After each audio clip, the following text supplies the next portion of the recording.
High বন্ধুরা, এই দেখো আজকে নিয়ে চলে এসেছি শিং মাছ। তো শিং বলো শিঙি বলো, আমরা তো শিং মাছ বলি।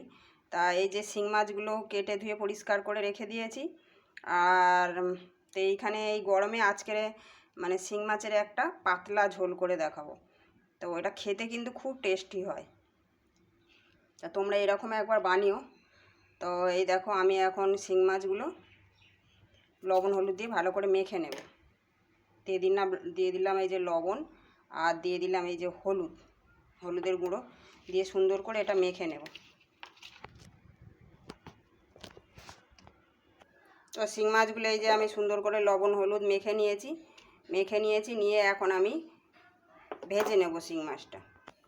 গ্যাসে কড়া বসিয়ে দিয়েছি, দিয়ে দেবো এখন সর্ষের তেল।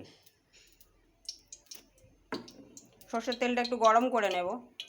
তো এই দেখো তেলটা গরম হয়ে গেছে। এখন ওই লবণ হলুদ মাখানো মাছ কিছুটা আমি দিয়ে দেব। তেলে তো শিং মাছ ট্যাংরা মাছ এগুলো খুব ফাটে, তা আমি এই যে ঢাকা দিয়ে দিয়েছি। ঢাকা দিয়ে মাছগুলো আমি দুবারে ভেজে নেব। তো এই দেখো মাছগুলো এক পিঠ আমার মানে ভাজা হয়ে গেছে। তো বলা হয়নি, মানে তেলের মধ্যে আমি একটু লবণ দিয়েছিলাম মাছ ভাজার আগে। তেলের মধ্যে লবণটা দিলে কি হয়, মাছটা ফাটে কম, না হলে তেলের মধ্যে মাছ খুব ফাটে। তো মাছ আমি শিং মাছ খুব কড়া করে ভাজবো না, মোটামুটি একটু ভেজে নিয়েছি। এখন মাছগুলো আমি তুলে নেব।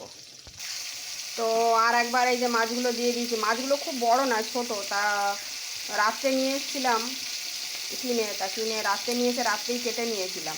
সকালে তো টাইম পাবো না বলে কেটে ফ্রিজে রেখে দিয়েছিলাম। দিয়ে ওই জন্য হয়তো তোমাদের দেখাতে পারিনি।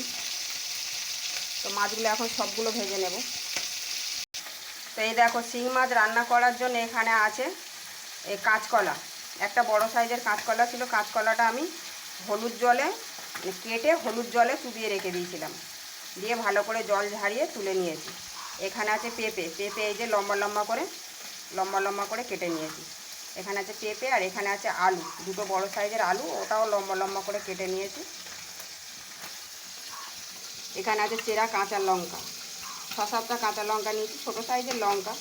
6-7টা কাঁচা লঙ্কা নিয়েছি। আর এই যে জিরে বাটা, এখানে আছে জিরে বাটা। এটা মিক্সিতে আমি বেটে রেখে দিয়েছি, গুঁড়ো করে বেটে রেখে দিয়েছি।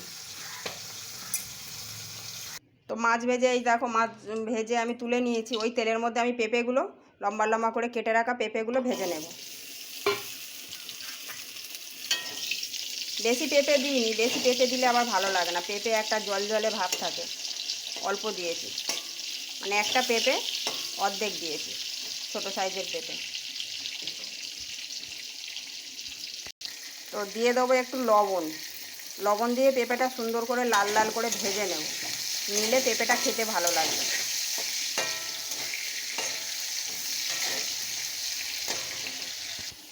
দেখো পেঁপেটা আমার লাল করে ভাজা হয়ে গেছে। লবণ দিয়ে আর ভেজে নিয়েছি, হলুদ দিইনি কিন্তু, আমি লবণ দিয়ে ভেজে নিয়েছি। এটা এখন তুলে নেব। তো পেঁপেটা আমি তেল থেকে তুলে নিয়েছি। এখন এই যে আলু আর কাঁচকলাটা কাটা আছে ওই তেলের মধ্যে আমি এখন দিয়ে দেবো পরিমাণ মতো লবণ। এটা একটু পাতলা ঝোল হবে, ওই জন্য সেই হিসাব করে লবণটা দিতে হবে, অনুযায়ী একটা আন্দাজ করে। দিয়ে এটা আলুটা আমি তেলের মধ্যে খুব সুন্দর করে নেড়ে নেব, একটু ভাজা করে নেব। তো এই যে কাঁচকলা আর আলুটা আমি তেলের মধ্যে একটু ভাজা করে নিয়েছি, খুব ভাজার দরকার নেই, মোটামুটি একটু ভেজে নিয়েছি। এখন দিয়ে দেবো এই যে হলুদটা, পরিমাণ মতো হলুদ দিয়ে দিলাম। মানে এখানে শিং মাছ কাঁচকলা আলু পেঁপে ঝোলটা পাতলা হবে আর বেশি মশলা পড়বে না। তো এখন দিয়ে দিলাম এই যে কয়েকটা কাঁচা লঙ্কা রেখেছিলাম, 6-7টা কাঁচা লঙ্কা রেখেছিলাম, ওটা দিয়ে দিলাম। দিয়ে একটু নাড়াচাড়া করে নেবো ভালো করে।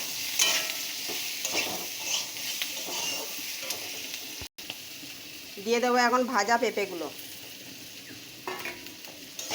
এখানে পেঁপে না দিয়ে শুধু কাঁচকলা দিয়ে করলে খুব সুন্দর লাগে। আমার ঘরে পেঁপে ছিল, তো দিয়ে দিলাম একটা, মানে আধখানা পেঁপে দিয়েছি, একটা পেঁপের অর্ধেক। হলুদ আর কাঁচা লঙ্কাটা দিয়ে একটু নাড়াচাড়া করে নিয়েছি। নিয়ে এখন দিয়ে দেবো এই যে জল।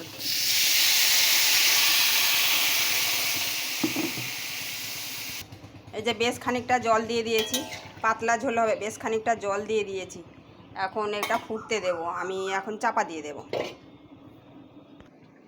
তো ঝোলটা ফুটে গেছে, ঢাকাটা আমি এখন খুলবো, খুলে দেখে নেব। এই দেখো,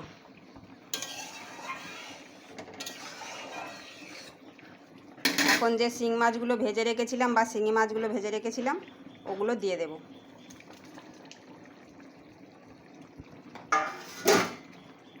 দিয়ে একটু নাড়াচাড়া করে দেব।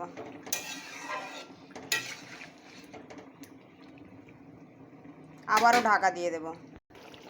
তো এই দেখো বন্ধুরা, শিং মাছের ঝোল তো মোটামুটি হয়ে এসছে। আমি এখন যে জিরেটা আমি মিক্সিতে বেটে রেখে দিয়েছিলাম, তোমরা শিলে বেটে দিলেও খুব টেস্ট হয়, তো ওই জিরে বাটাটা আমি দিয়ে দেব। কাঁচা জিরে আমি এমনি মিক্সিতে গুঁড়ো করে নিয়েছি আগে, নিয়ে তারপরে বেটে নিয়েছি জল দিয়ে, দিয়ে ওটা দিয়ে দেব। দিয়ে এটা আমি 2 মিনিট ফুটতে দেব। 2 মিনিট ফুটবে। তো এই দেখো, মোটামুটি 2 মিনিট ফোটাইনি আমি, 1 মিনিট একটু ফুটিয়ে নিয়েছি, 1-1.5 মিনিট ফুটিয়ে নিয়েছি। বেশি ফোটালে আবার জিরের মানে একটা সেন্ট থাকে, ওটা চলে যাবে। তো জিরের কাঁচা গন্ধটা চলে যাওয়া পর্যন্ত একটু ফুটিয়ে নিয়েছি। এখন এটা আমি নামিয়ে নেব। তো এই যে আমার হয়ে গেছে শিং মাছের ঝোল। তা এরকম গরমের দিনে যদি হালকা পাতলা এরকম ঝোল ভালো লাগে তো আমাকে একটা লাইক কমেন্ট শেয়ার করে দিও। তো এই দেখো হয়ে গেছে।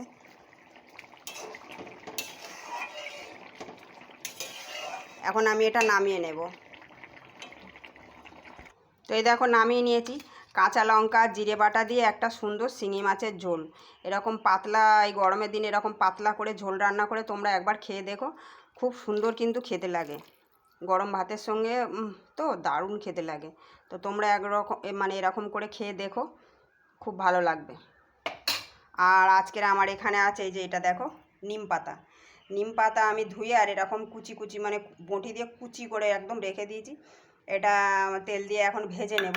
তেল দিয়ে ভেজে আর ভাতের সঙ্গে আলু সেদ্ধ দেওয়া আছে, ওটা দিয়ে মাখবো। খুব সুন্দর খেতে লাগে। এই গরমের দিন আর কি চাই বলো তো? তেলে ভাজা নিম পাতা আলু ভাতে দিয়ে মেখে আর এই শিং মাছের ঝোল। তো আমার এই রান্নাগুলো যদি ভালো লাগে একটা লাইক কমেন্ট শেয়ার করে দিও। টাটা।